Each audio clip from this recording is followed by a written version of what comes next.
കേരളത്തിന്റെ കാർഷികോത്സവമായ വിഷുവിനെ വരവേൽക്കാനൊരുങ്ങി മലയാളികൾ. വിഷുക്കൈ നീട്ടം പദ്ധതിയുമായി പോസ്റ്റ് ഓഫീസും തയ്യാർ. ജോലി ആവശ്യാർത്ഥവും മറ്റുമായി ദൂരസ്ഥലങ്ങളിൽ നിൽക്കുന്നവർക്ക് കൈനീട്ടം നൽകാൻ സഹായിക്കുന്ന പദ്ധതിയാണിത്.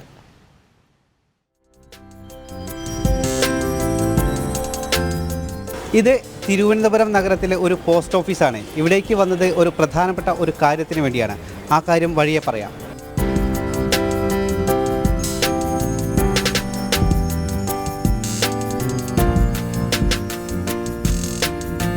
പോസ്റ്റ് ഓഫീസ് വഴിയുള്ള ഒരു പദ്ധതിയുടെ കാര്യമാണ് പറഞ്ഞത്.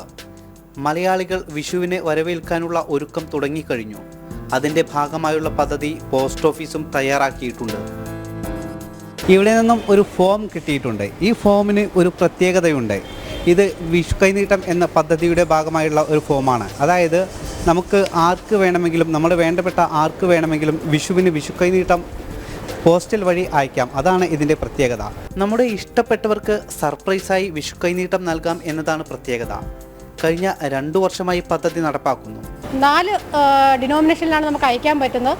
101, 201, 501, 1001. അതിൻ്റെ കറസ്പോണ്ടിങ് ആയിട്ടുള്ള കമ്മീഷനും വരും. 1001-ന് 49 രൂപയാണ്. അപ്പോൾ 1050 ആർക്കാണോ നമുക്ക് ഒരു വ്യക്തിക്ക് അയക്കാൻ താല്പര്യമുള്ള ആളുടെ അഡ്രസ്സും അയക്കുന്ന ആളുടെ അഡ്രസ്സും കൗണ്ടറിൽ കൊണ്ടുവന്ന് കൊടുത്താൽ മതിയാവും. തുകയും കൂടെ കൊടുത്താൽ നമ്മുടെ ഇതുപോലൊരു ഭംഗിയുള്ള കവറിൽ 11, 12, 13 തീയതികളിലാണ് ഡെലിവറി ചെയ്യുന്നത്. ഭാരതത്തിൽ എവിടെ നിന്നും മലയാളികൾക്ക് പോസ്റ്റ് ഓഫീസ് വഴി വിഷു കൈനീട്ടം നൽകാം. പക്ഷേ കേരളത്തിൽ മാത്രമാണ് പണം എത്തിച്ചു നൽകുക.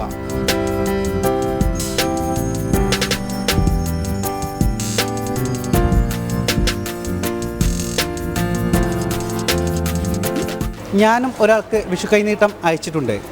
പേര് പറയുന്നില്ല, അത് സർപ്രൈസാണ്. നിങ്ങൾക്കും ഇങ്ങനെ സർപ്രൈസായി വിഷു കൈനീട്ടം അയക്കാം.